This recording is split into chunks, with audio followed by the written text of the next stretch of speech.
Assalamualaikum warahmatullahi taala wabarakatuh.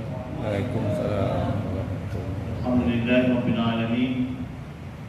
Nahmaduhu wa nasta'inuhu wa nastaghfiruh wa na'udzu billahi min shururi anfusina wa min sayyiati a'malina. May yahdihillahu fala mudilla lahu wa may yudlil fala hadiya lahu. Allahumma la sahla illa ma ja'altahu sahlan wa anta taj'alul huzna idza syi'ta sahla. Allahumma iftah bainana wa baina qaumina wa anta khairul fatihin. Allahumma shalli ala Muhammad wa ala ali Muhammad. Al-Fatihah. A'udzu billahi minasy syaithanir rajim. Bismillahir rahmanir rahim. Alhamdulillahi rabbil alamin. Ar-Rahmanir Rahim. Maliki yaumiddin. Iyyaka na'budu wa iyyaka nasta'in. Ihdinas siratal mustaqim. Siratal ladzina an'amta 'alaihim ghairil maghdubi 'alaihim waladdallin.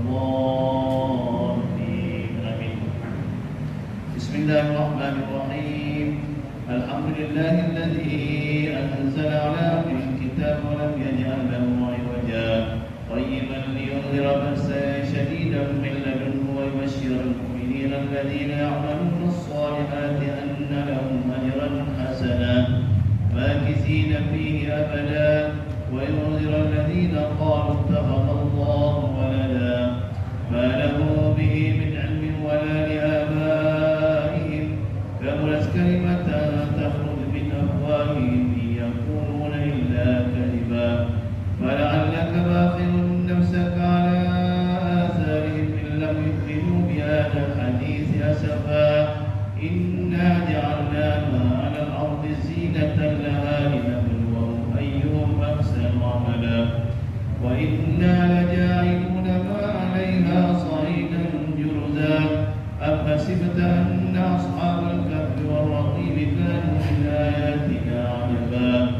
إذ أوى الفتية إلى الكهف فقالوا ربنا آتنا من لدنك رحمة وهيئ لنا من أمرنا رشدا صدق الله العظيم. Bertemu dengan Allah Subhanahu wa taala. Alhamdulillah, setinggi syukuran kita panjatkan kepada Allah Subhanahu wa taala di atas nikmat kurnia dan rahmat Allah pada kita sehingga ke saat ini kita masih lagi diberi peluang untuk kita mengabdikan diri pada Allah dengan melaksanakan perkara-perkara ketaatan. Mudah-mudahan setiap amalan yang kita buat diterima oleh Allah Subhanahu wa taala, menjadi asbab untuk kita diampunkan segala dosa kita. Mudah-mudahan kita semuanya dipelihara daripada azab neraka, azab kubur, dipelihara daripada fitnah mati dan hidup, dipelihara daripada fitnah dajjal. Mudah-mudahan kita semuanya ditempatkan bersama di syurga-syurga Firdaus, insya-Allah, bersama dengan keluarga kita yang kita sayangi, insya-Allah. Amin ya rabbal alamin.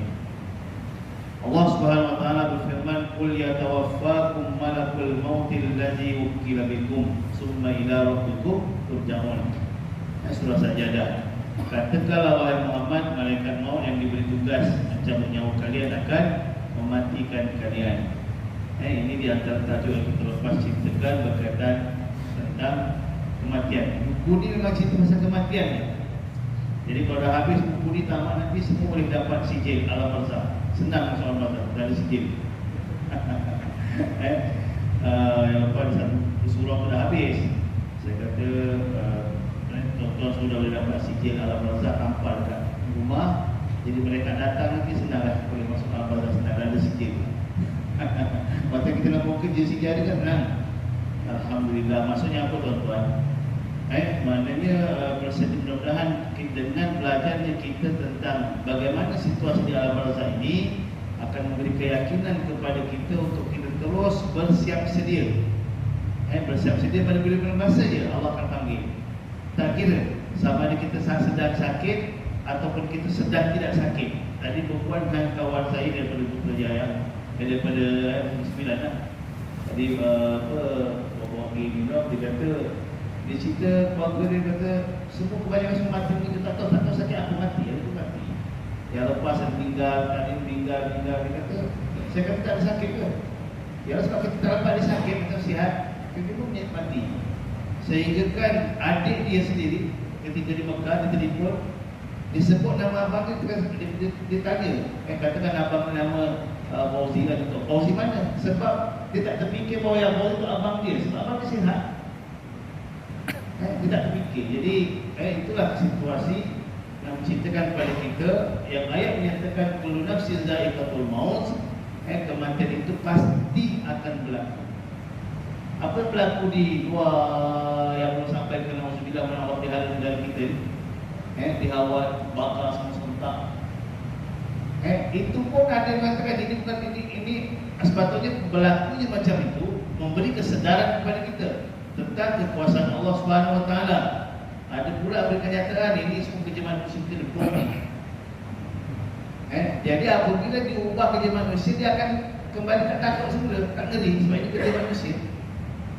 Kalau kita pakai ini adalah kuasa Allah, dia akan jadi takut. Tapi ada kata ini kerja manusia, apa ni bom halus lah, apa sebagainya. Jadi dia akan melemahkan seorang itu, kan akan kembali jadi baik nak tingkatkan amal, bukan, oh ini kerja manusia. Sedangkan banyak dah Allah tunjukkan dekat Mekah semalam, kawan saya betul ke dia kata betul malam nanti tu, dia kata betul ribut, sampai orang pun terikut jalan kena sebab apa, kena langgar dengan tong sampah. Tong sampah tu bergerak kena angin, langgar dia dibuka. Jadi di negara yang tanah haram berlaku, tak mustahil negara kita berlaku. Jadi ini semua perkara yang boleh mengetuk hati kita, agak-agak kita dapat apa lagi. Tapi yang paling penting semuanya akan mati. Paling penting semuanya akan mati menghadapi Allah Subhanahu Wa Taala. Surah 69. Ibnu Abi Ad-Dunya dan Abu Syekh menuturkan bahawa Al-Hasan pernah mengatakan, tidak ada satu hari pun malaikat maut memberi salam kepada manusia di setiap rumah sebanyak 3 kali. Maknanya setiap hari paling kurang 3 kali. Kadang terdengar orang terdengar memberi salam. Mungkin malaikat maut. Mungkin lah malaikat maut. Kadang-kadang ada jin pun memang juga. Tiba-tiba loceng bunyi, jin pun pandai. Pergi kerja, jabat, tiba-tiba aircon, jin pandai aircon. Aircon hidup, lampu hidup. Pun ada juga. Kalau kita macam lebih salah, macam lebih salah. Mungkin kalau Allah tak mustahil kalau kita boleh dengar. Kuasa Allah SWT buka hijab kita dengar, macam lebih salah. Jadi sebelum kasih kata apa? Tidak ada satu hari pun malaikat 3 kali malaikat maut disalam, memberi salam. Bukti semua kita akan mati, semua dah ada lah. Semua dah ada pada tuan-tuan. Balik nanti cermin tengok cermin, tanda-tanda kematian dah ada banyak. Sebab Nabi pernah beritahu malaikat, tanya malaikat, adakah nanti datangnya maut untuk aku ini sebagai dia punya mafhum. Apa maksud hadis Nabi ini, apa kata Rasulullah SAW, adakah kau akan beritahu, kau akan tanda akan beritahu apabila maut itu akan datang? Kata malaikat maut, dia akan beritahu. Tiba-tiba satu ketika datang malaikat maut. Aku tanya, kau datang itu apa? Macam punya kata tu kata akan beritahu bahawa kematian itu akan ada dekat. Dia pun jawab malaikat maut, ubat yang dekat kepala dah tanda dah tu. Ubat yang ada dekat kepala dah tanda dah, sebagai tanda kematian dah hampir. Sebut lagi apa? Sakit-sakit kaki, lenguh-lenguh kaki. Itu semua dah tanda-tanda dah. Itu semua dia punya, dia dah tanda-tanda apa kata malaikat maut tu, tanda-tanda utusan aku dah tu. Tanda-tanda utusan aku bahawa dia taklah mati. Dulu kau hebat, tapi sekarang tak hebat. Tadi buang dengan kawan saya, dia kata sekarang zaman berubah. Dulu dia kata boleh makan banyak. Saya kata bukan zaman berubah, kau yang makan mereka usianya. Dia kata zaman berubah, dulu boleh makan banyak. Saya kata bukan zaman berubah. Dia kata umur dah dekat 50, takkan nak sama umur 20. Dia umur dah dekat 50, takkan nak sama umur ketika kita makan macam umur 20 tahun. Kita yang ubah, kita yang dah perubahan yang berlaku dalam diri kita ni berubah. Tak sama ketika macam mana kita makan. Kita dah kembali makan macam baby dulu. Macam mana anak kadang-kadang dah kembali ke situ. Makannya mungkin sikit, tak banyak, dah kembali ke situ. Sebab ini bukti Allah sebut wa man nu'ammirhu nunakkishu fil khalqi afala yaqil. Siapa yang Allah panjangkan umurnya, maka akan berkurang dia akan kembali kepada asal kejadian dia. Makin bertambah dia akan kembali lemah. Asal kejadian kan kita lemah. Mendukung, mungkin kena pimpin, nak melintas kena pimpin. Dah makin meningkat umur, tak adalah makin kuat. Sebab tu makin kuat sebab banyak makan. Sebab makin banyak lagi lah dekat di mesin gudang ni, bandar makan. Gudang ni kota masa ni bandar makan. Bandar makan macam-macam orang ada. Restoran pergi sana, kawasan sana, Allah Akbar. Macam-macam makanan ada. Jadi bandar makan. Sepatutnya makin banyak kita makan, makin kita kuat. Itu nak menunjukkan apa? Bahawa bukan makanan yang memberikan kita kekuatan. Yang memberikan kita kekuatan adalah Allah Subhanahu wa Ta'ala. Jadi 3 kali bersalam. Barang siapa yang dilihatnya telah memperoleh rezekinya. Barang siapa yang dilihatnya telah memperoleh rezekinya dan telah habis jatuh umurnya, dia pun mencabut nyawanya. Barang siapa yang ada rezekinya dah habis, Allah dah tentukan ini simpulan rezekinya sekian, umurnya pun sampai sekian, maka malaikat pun cabut nyawanya. Sebab dah habis, Allah dah tentukan. Allah dah tentukan kematiannya. Dan malaikat pun dan ketentuan kematian Allah tentukan dekat apa ada di tempatnya kat mana dah ni dah. Maknanya dah ada tempat ni. Dah ada tempat kematiannya. Yang baru-baru ni kalau tembak terlepas meninggal. Biasa kita dengar motor terlanggar ni. Motor terbang macam tu. Biasanya. Jadi benda tak mustahil. Kan? Kalau terbang yang langgar, biasa kita motor mati kereta motor lalu langgar. Ni kereta langgar, motor dengan motor. Ini kalau terbang yang kadang-kadang langgar. Jadi benda yang tak mustahil bagi orang tu, Allah nak tunjuk. Baik. Jika malaikat maut mencabut nyawanya, anggota keluarganya menyambutnya dengan apa biasa? Mati pula dengan tangisan. Dengan ratapan dan tangisan. Tak adalah orang melakukan kematian dia senyum, dia ketawa kecuali dia gila. Ataupun dia sesuatu dia nak, contoh nak harta dan sebagainya, dia berburu-buru nangis, itu je lah. Tapi kebanyakan apabila siapa-siapa yang berlaku kematian dan keluarganya, semuanya disambut dengan ratapan dan tangisan. Nampak malaikat maut, nampak kita nangis. Apa kata malaikat maut? Malaikat maut kata apa? Malaikat maut lalu pergi ke tepi pintu rumah orang itu seraya berkata, dia kata apa? Aku tak buat dosa. Aku tak buat dosa kepada kalian. Aku hanya diperintah demi Allah. Dia sebab dicabut. Dengan perbuatan dicabut, menangis, ibu dia menangis ni. Dia pergi kat pintu rumah. Aku tak buat dosa. Aku tak diperintah. Seolah macam dia minta maaf lah. Bukan aku ni, bukan aku suka-suka nak cabut. Seolah itulah ayatnya. Seolah itu ayat yang dia kata aku tak buat dosa kepada kalian. Aku hanya diperintah demi Allah. Aku sama sekali tidak memakan rezekinya, tidak mengurangi sedikit pun umurnya. Aku tak ambil sedikit pun, tak tambah sedikit pun, tak kurang sedikit pun. Rezekinya memang itulah, memang dah tak ada. Itu dah mati, memang rezeki dah tak ada. Rezekinya dah memang sampai ke setakat itu. Dan tidak juga mempercepat ajalnya, kata malaikat. Kata malaikat lagi, sesungguhnya aku akan balik pula kat sini nanti, cabut nyawa kalian pula. Tapi kita dengar. Tapi kalau kita dengar disebut apa kat sini? Al-Hasan mengatakan seandainya sahaja mereka mengetahui keberadaan malaikat dan mendengar ucapannya, nescaya dia akan menangis. Kenapa tahu? Bukan pasal kematian tadi. Dia akan menangis untuk diri dia. Ketakutan nangis. Sebab mereka kalau dia dengar, dia kata aku akan datang nanti, cabut nyawa ni, anak kau ni, atau suami kau ni. Ini perintah Allah. Sekali-sekali aku tak buat dosa. Aku tak menganiaya kau, bukan aku menganiaya kau. Ini perintah Allah.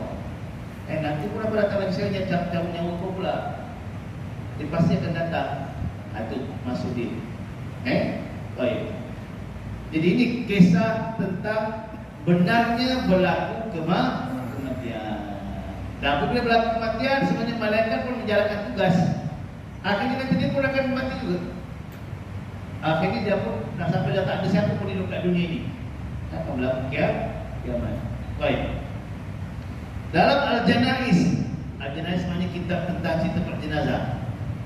Al-Marwazi meriwayatkan hadis dari Sulaim Ibnu Atiyah bahawa Salman pernah datang mengunjungi temannya yang ketika itu sedang menghadapi kematian. Dia berkata, malaikat maut berlemah lembutlah kepadanya kerana dia adalah seorang mukmin. Dia mendatangi kawannya sedang dalam keadaan mungkin nazar. Dia pun berkata malaikat maut, mungkin tak dengar atau mungkin tak nampak lah, tapi lemah lembutlah pada orang ni ketika nak cabut nyawanya, dia ni orang beriman. Lalu seorang lalu menuturkan bahawa malaikat maut itu berkata, sesungguhnya aku ini selalu berlemah lembut kepada setiap orang.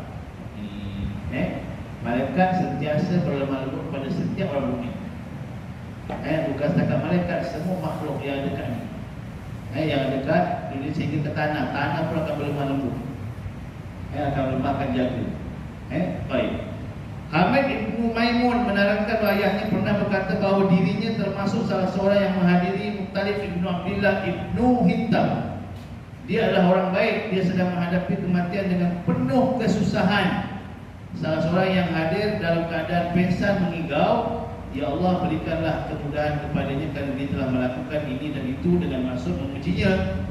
Kemudian dia tersedar dari pingsannya dan berkata, siapa yang berkata-kata tadi? Jadi orang-orang menjawab kesimpulan. Setelah itu dia mengatakan, sesungguhnya malaikat maut mengatakan kepadamu. Dia pingsan tadi kan, kemudian dia mengigau. Jadi dengar kata itu dia kata, kalau saya dengar kata-kata malaikat, sampai malaikat telah berlemah lembut kepada orang yang beriman.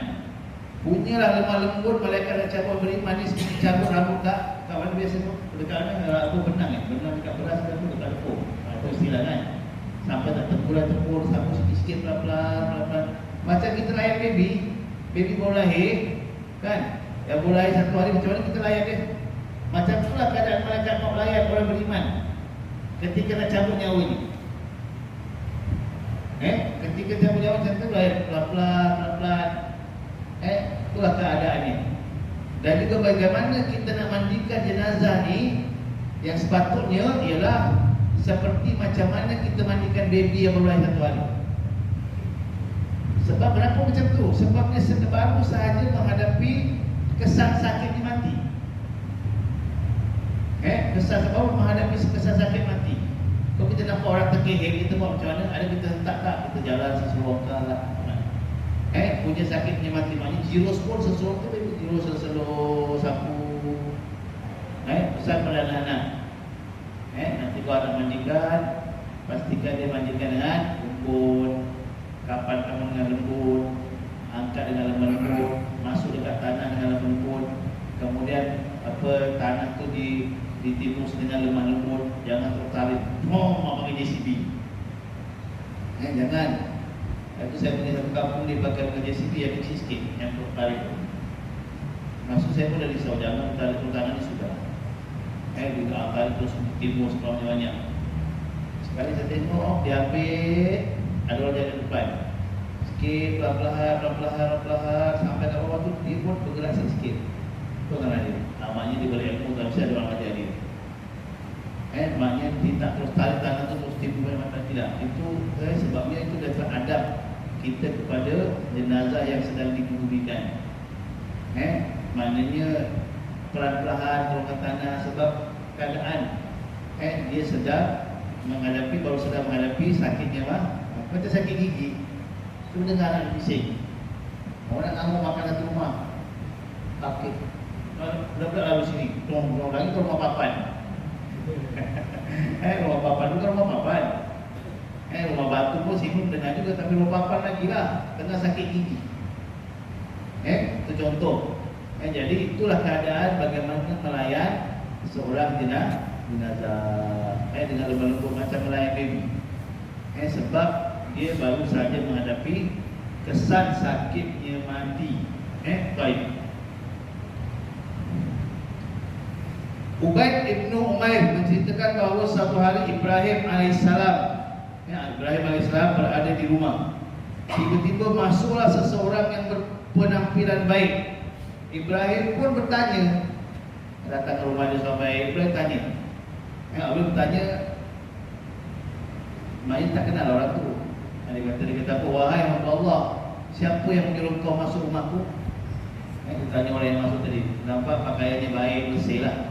Dia pun tanya, siapa yang suruh kau masuk rumahku ni? Dan dia pun jawab, aku disuruh oleh pemilik rumah ni. Aku pemilik rumah ni. Maksudnya hati kata, aku lah pemiliknya. Jadi apabila orang berilmu, dia akan tahu pemiliknya Allah SWT. Kalau kata dia tak berilmu, mesti dimarah. Kalau ambil parah. Apa?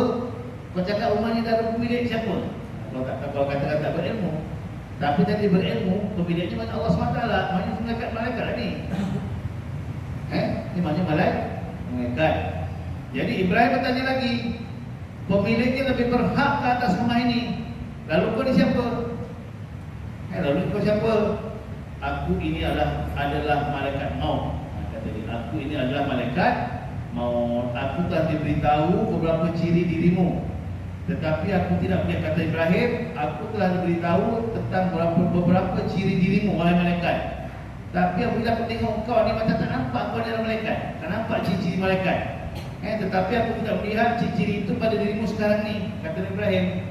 Kan dia mengaku dia malaikat. Kata Ibrahim AS, aku dengar, aku belajar tentang ciri-ciri malaikat ni, tapi apa kenapa ni kau tak ada ciri malaikat? Jadi apa kata malaikat tadi ni? Berpaling. Berpalinglah. Dia pun berpaling.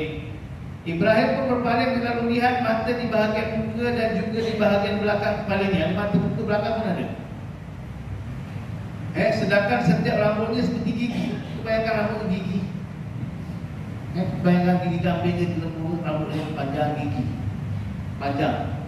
Bila Ibrahim AS berpaling, dinampak malaikat tu keadaannya mata kat muka ada, kat belakang kepala pun ada. Rambutnya macam gigi. Rambutnya seperti gigi yang tegak berdiri. Ibrahim kemudian memohon perlindungan dari hal itu seraya mengucap, kembalilah pada bentuk yang asal. Dan ngerilah, nampak mata kat depan, ni kat kepala pun ada mata. Rambut kita boleh sikat macam gigi rambutnya. Jadi dia pun doa, kembalilah kepada yang asal. Jadi malaikat baru pun berkata, Ibrahim, sesungguhnya jika Allah mengutusku kepada orang yang menyukai pertemuan dengannya, dia akan mengutusku dalam bentuk apa yang kulihat masa yang pertama tadi. Nampak bersih, lengkap, cantik, tampan itu.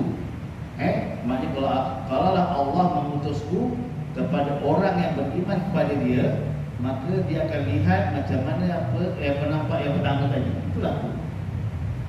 Maknanya sebaliknya, kalau Allah utus kepada orang yang kufur pada Allah, ketika nak mati, kalau dia ada kufur pada Allah, maka dia akan datang dengan yang mengerikan tadi, rambut macam gigi, rambut tegak gigi, itu yang mengerikan. Sebab disebut juga maknanya bila malaikat maut yang datang mencabut nyawa orang kafir ni, maknanya tengok rambutnya dah mengerikan, dah macam gigi, ngeri lah. Semua tuan-tuan balik menggigi dah macam ni, pakai rambut. Takut ngeri. Jadi itu gambarannya mengerikan. Gambaran nak mati dah mengerikan. Dah lagi lah tak alam barzah. Tu dah mengerikan. Jadi inilah kisah-kisah yang benar yang perlu kita ambil tahu. Bukan setakat kita ambil tahu, maka kita kena tahu dan kena berjaga-jaga atau kena pastikan apa yang perlu kita buat. Yang mana apabila kita buat perkara itu, kita tidak termasuk dari golongan yang didatangi oleh malaikat maut yang ketika mana ajal kita sampai dalam keadaan rambutnya macam gigi yang mengerikan. Sebab disebut ini. Wahab menuturkan bahawa sesungguhnya Ibrahim AS melihat seorang di dalam rumahnya. Dia lalu bertanya, siapakah kau ni? Orang itu menjawab, aku adalah malaikat maut. Jika kau benar, tunjukkanlah kepada aku bukti yang membuat aku mengenal bahawa kau benar-benar malaikat maut. Malaikat maut berkata, palingkan mukamu. Ibrahim lalu berpaling, kemudian dia melihat malaikat maut menampakkan dirinya dalam bentuk ketika dia mencabut nyawa orang-orang mukmin. Balik. Main datang yang kedua dalam keadaan yang mengerikan tadi ni. Kau ni siapa? Lepas tu dia palingkan muka, berubah malaikat tu dia punya keadaan dia yang apabila datang menyerupai, datang dalam keadaan untuk mencabut nyawa orang-orang yang beriman. Orang-orang yang beriman. Qul yatawaffakum malakul maut allazi, malaikat sebagai wakil untuk mencabut nyawa orang. Kita pun tak tahu dia datang ke mana.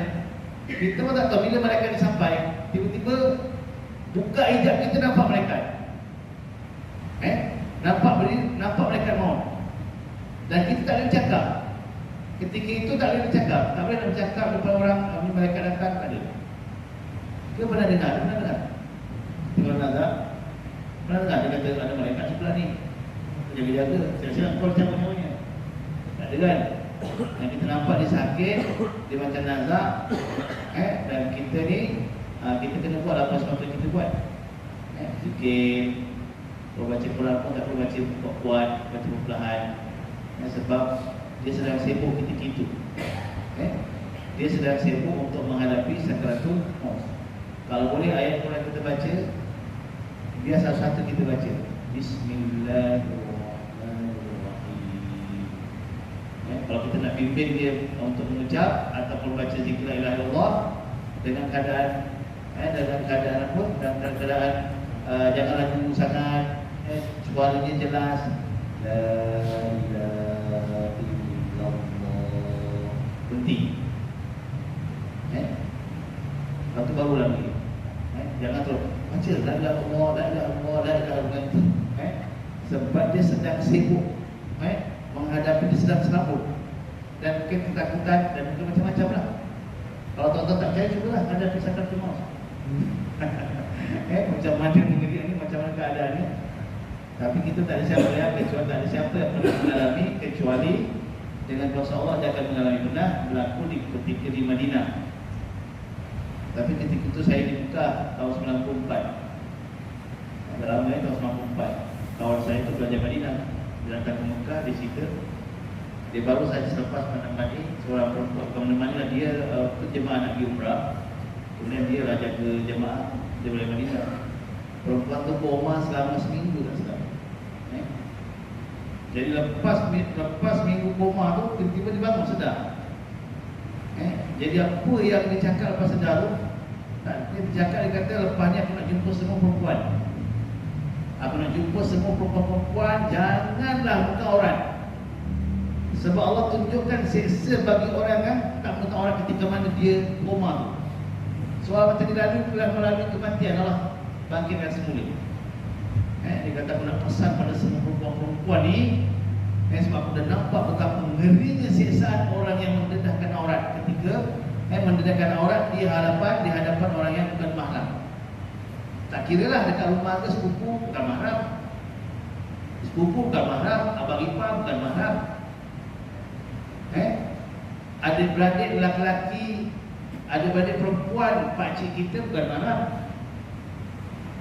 Ada kita, ada pakcik lelaki, isteri dia bukan mahram kita. Kadang-kadang kita terlepas dalam keadaan bab ni. Kita ingatkan dah ni kita pantas sama makcik. Jadi apabila kat rumah semua buka terdedah aurat. Bahkan sehingga kan adik-beradik pun sekiranya terdedah auratnya boleh menyebabkan adiknya bukan boleh rosak, mungkin terfikir lain dan dia pun haram buka. Sehingga kalau adik-beradik pun, ayah sekalipun tak mustahil berlaku. Sebab tu ada sumpah mahram. Kalau dia salam anak dia, disentuh dia ada pelasan naik ke alam surya, maka dia haram salam anak dia. Tak mustahil berlaku. Nauzubillah min zalik. Jauhilah kita daripada di sini. Kalau tak berlaku sumpah mahram, ayah, anak sebagainya. Nauzubillah min zalik. Itu yang perlu kita jaga tu. Maknanya dia dah melalui itu. Melalui. Dan juga di zaman Bani Israel, nanti kalau kita baca dah hampir ke tengah ni, cerita-cerita pasal ketika zaman Bani Israel itu kita beriman, kan Bani Israel ini di antara zaman yang paling panjang.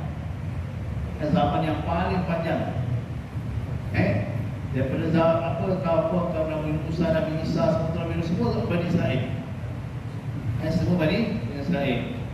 Jadi apabila kita baca surah Al-Baqarah, dia ada menyebut Ya bani Israil azkuru ni'mati allati an'amtu 'alaikum wa anni faddaltukum 'alal 'alamin.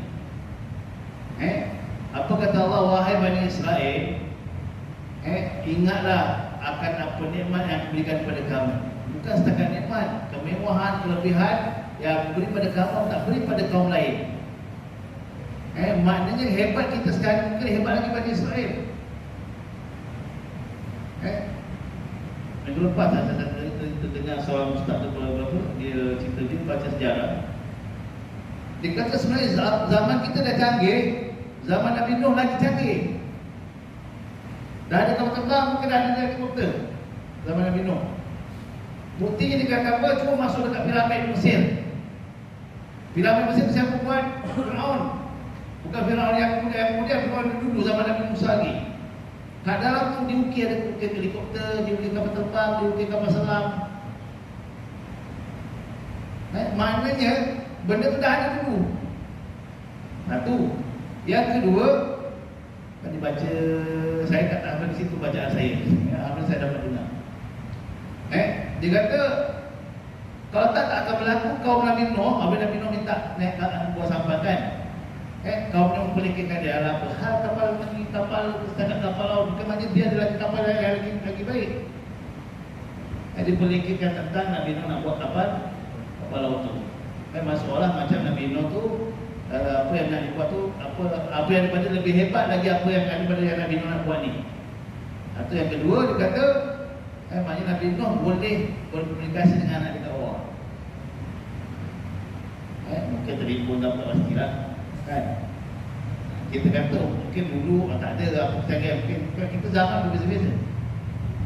Ketika mana Nabi diutuskan di Arab, di Arab untuk daripada kaum Jahiliyah, ketika itu kan Rom dan Parsi dah canggih, dah maju dah.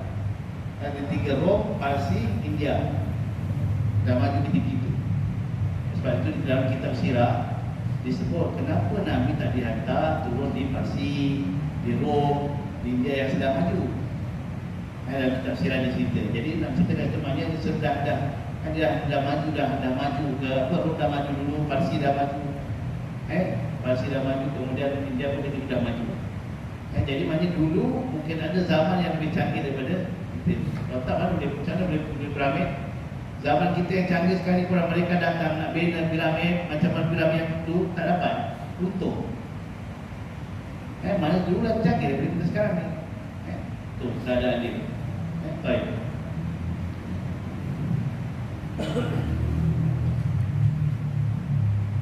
Ibnu Mas'ud dan Ibnu Abbas mengatakan bahawa ketika Allah menjadikan Ibrahim sebagai kesayangannya, malaikat Allah meminta Tuhannya agar mengizinkan dirinya memberitahu hal itu kepadanya. Allah mengizinkannya, malaikat maut lalu mendatangi Ibrahim dan beritahu khabar gembira itu. Ibrahim pun mengucapkan Alhamdulillah. Jawabnya, wahai malaikat maut, tunjukkanlah kepadaku bagaimana kau mencabut nyawa orang-orang kafir. Jadi poin kat sini Ibrahim bertanya kepada malaikat maut, macam mana kau cabut nyawa orang-orang kafir. Ibrahim, kau tidak akan mampu menyaksikannya. Lalu Ibrahim beritahu malaikat, tanya malaikat, wahai malaikat maut, macam mana keadaan kau mencabut nyawa orang kafir? Dia bercakap, wahai Ibrahim, kau tak akan mampu untuk melihatnya, menyaksikannya. Benar sahutnya. Malaikat maut lalu berkata, terpalinglah. Ibrahim pun berpaling. Beberapa saat kemudian dia mengembalikan pandangannya, ternyata dia melihat satu lembaga hitam, kepalanya sampai menyentuh langit. Kepalanya sampai menyentuh langit, dari mulutnya keluar api neraka dan tidak satu rambut pun pada tubuhnya. Ibrahim pun pingsan lalu sedang kembali. Ini keadaan. Tadi keadaan yang nampak mata itu pada orang yang mungkin mati oleh Islam, mati dalam keadaan banyak dosa.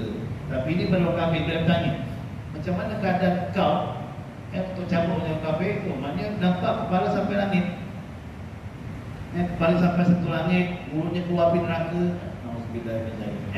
Itu keadaan yang mengerikan apabila cabut nyawa orang kafir. Baik. Jadi malaikat maut telah kembali kepada bentuknya yang asal. Ibrahim kemudian berkata, wahai malaikat maut, meskipun orang kafir tersebut tidak mendapat ujian, kesusahan dan kesedihan, namun apa yang kau gambarkan itu sudah cukup. Sekarang tunjukkan kepadaku bagaimana kau mencabut nyawa orang beriman pula.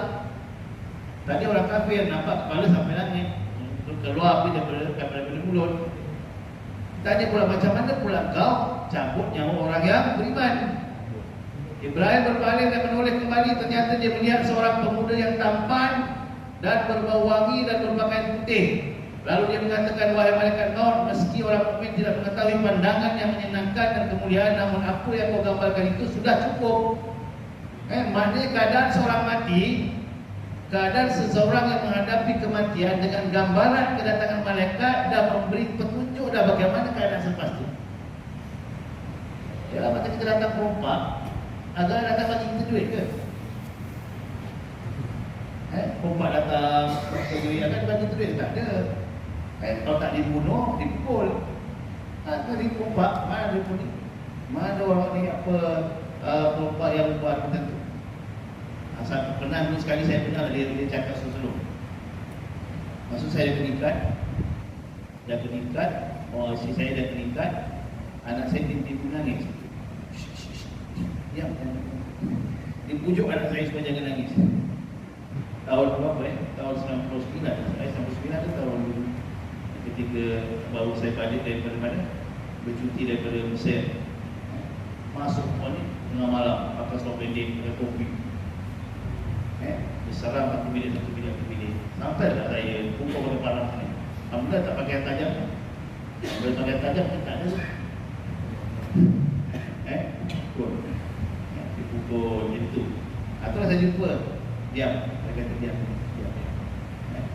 Dicampur rantai pun dia suruh supaya tak betul macam ni. Kalau betul mungkin dia tuan dia. Baik. Ini datang dalam keadaan mendatangi orang beriman dalam keadaan lemah lembut, tampan. Sebab itu tuan-tuan bagi Allah Subhanahu Wa Taala, ini semua adalah gambaran-gambaran yang Allah yang berikan kepada kita. Maknanya kat dunia ni, ketika kita hidup, apa yang kita suka, apabila orang buat kita, itulah kita buat. Kita suka tak tengok orang datang kawan kita supaya nampak kemas, nampak wangi? Kan suka. Maka kita pun jangan datang kepada kawan kita. Nak tak mandi, kawan pagi tak mandi terus pergi ajak minum teh. Teh mata pun ada lagi. Jadi itu kita kena tunjukkan Islam ni cantik. Innallaha jamil yuhibbul jamal. Islam ni cantik dan suka kepada yang cantik. Allah tu cantik, suka kepada yang cantik. Jangan kita menjadikan agama sebagai fitnah. Pakai pun tak apa, kadang-kadang tak kemas.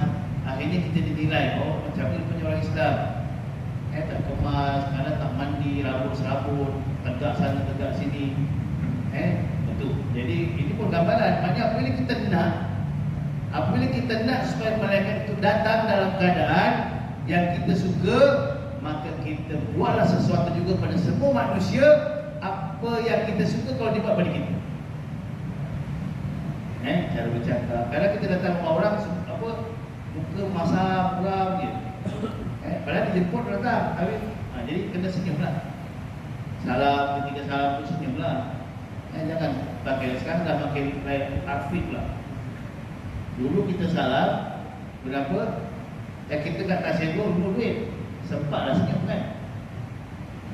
Salam pun kita nyentuh. Jadi sekarang ni dah trend salam kan dah macam kasih atau macam apa smart tag. Tak senyum. Lepas tu kita salam dengan kawan-kawan kita ni. Salam tengok mata dia, kemudian senyum. Senyum barulah dia rasa kasih sayang dalam hati. Itu yang diajarkan kita oleh Islam. Tapi kita tak salam. Tak tengok muka pun. Kerana saya senyum tak tengok pun. Kerana orang saya salam pun dia selamat kadang tak tengok pun. Dan kita senyum kan sedekah. Salam dapat pahala, selawat pahala, senyum lagi pahala lagi. Ini dah tak senyum dah timbul lain pula. Kenapa pula orang tak senyum? Dah lain pula.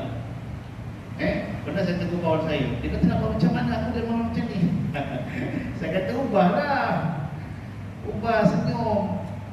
Dia kata memang dia penampilan dia macam tu. Memang serius, kuat, orang tengok takut. Kata ubahlah. Kena ubah. Sebab suka tak? Kita suka tak kalau orang macam tu lah kita tak suka. Jadi berlakulah dia. Kalau kita tak suka orang buat kita macam tu, kita kenalah buat orang dengan apa yang dia suka. Kalau tetamu datang, kalau boleh jemput, jemput ni macam bawa kenduri ni. Saya biasa kalau datang kenduri, tengok tak ada layan sangat, lepas tu nak duduk bukan pinggang berdiri lama, saya terus letak saya balik. Kita berdiri lama, tak ada tengok ni, lepas tu tempat tak tahu mana, yang saya letak, saya balik. Sebab tak ada yang melayan. Sepatutnya kita kena meraihkan tetamu wajib. Kita memuliakan tetamu. Maka yu'minu billahi wal yawmil akhir falyukrim dhaifahu. Sesiapa yang beriman dengan Allah dan hari akhirat, maka dia hendaklah memuliakan tetamu. Tetamunya. Saya kalau pergi macam itulah. Tengok tak ada layan sempat, tak ada ni. Jadi saya tak tahu mana-mana, saya balik. Tak lapar. Sebab kita malu rasa berdiri dalam laman, kalau duduk tak ada. Jadi kadang-kadang walaupun situasi yang duduk pula lama pula. Kenapa orang nampak dah bungkus-bungkus berdiri lama banget dah. Apa tu orang duduk pula. Main kena dah ada ilmu saling bantu-membantu. Wa ta'awanu 'alal birri wat taqwa wa la ta'awanu 'alal ismi wal 'udwan. Bantu membantu ke arah kebaikan. Maknanya kita bangun cepatkan baik. Bagi orang tu duduk. Maka tuan rumah sediakan menu banyak. Memang laki-laki. Kalau nak sediakan menu banyak, sediakan kursi banyak. Buat kemah sampai 12, 13, sebab menu banyak. Nasi dah lain, ini dah macam-macam jenis. Ayam macam ayam boleh ada, yang panggang ada, yang rebus ada, yang bakar semua ada. Mana orang tak ni tak rela nak makan? Yang boleh sediakan makanan banyak, maka sediakan tempat banyak. Ataupun jangan jemput ramai-ramai. Jangan jemput ramai. Jemput sampai kita nampak jemputan kita itu banyak tak ada berlaku. Tetamu tu rasa tak diraihkan. Tak diraih. Jadi itu yang sepatutnya kita fikir kita buat. So, kita nak menyenangkan orang. Cuma kita berapa kali kita mesti kita tak suka. Jadi kadang-kadang benda tak terfikir. Kadang-kadang perkara kita tak terfikir. Sebab kita dah fikir tengok orang kenduri, nak cari pulang, nak cari ini, anda tak fikir benda. Sebab itu bagusnya kena ada perbincangan siapa yang ada tak kemah yang sanggup kami sampai duduk komite yang kurang. Kalau kita nak, itu yang sebaiknya mengaku sebab menjaga memuliakan tetamu adalah satu tuntutan. Adalah satu tuntutan dalam Islam. Jadi kita abaikan. Khawatir itu yang menyebabkan masuk neraka. Alhamdulillah ini jalan. Alhamdulillah ini dari Allah Alam Sawab. Setakat ini proposal kita pada malam ini. Mudah-mudahan dengan sedikit proposal ini dapat memberi manfaat kepada kita semua. Mudah-mudahan kita dapat amalkan dengan apa yang telah kita dapat pada malam ini. Saya mengampun dari Allah Taala, maaf daripada semua jemaah yang hadir bersama pada malam ini. Mungkin ada kesilapan daripada saya dan yang mereka tadi. Mudah-mudahan Allah akan segera seperti insya-Allah. Amin ya rabbal alamin. Bismillahirrahmanirrahim. Alhamdulillahirabbil alamin wassalatu wassalamu ala asyrafil anbiya'i wal mursalin wa ala alihi washabihi ajmain. اللهم اجعلنا من الذين يستمعون القول فيتبعون احسنه. اللهم فقهنا في الدين وعلمنا التأويل ويسر ولا تعسر وكرم الخير. ربنا آتنا في الدنيا حسنة وفي الآخرة حسنة وقنا عذاب النار. صلى الله على سيدنا محمد النبي الأمي وعلى آله وصحبه وسلم والحمد لله رب العالمين.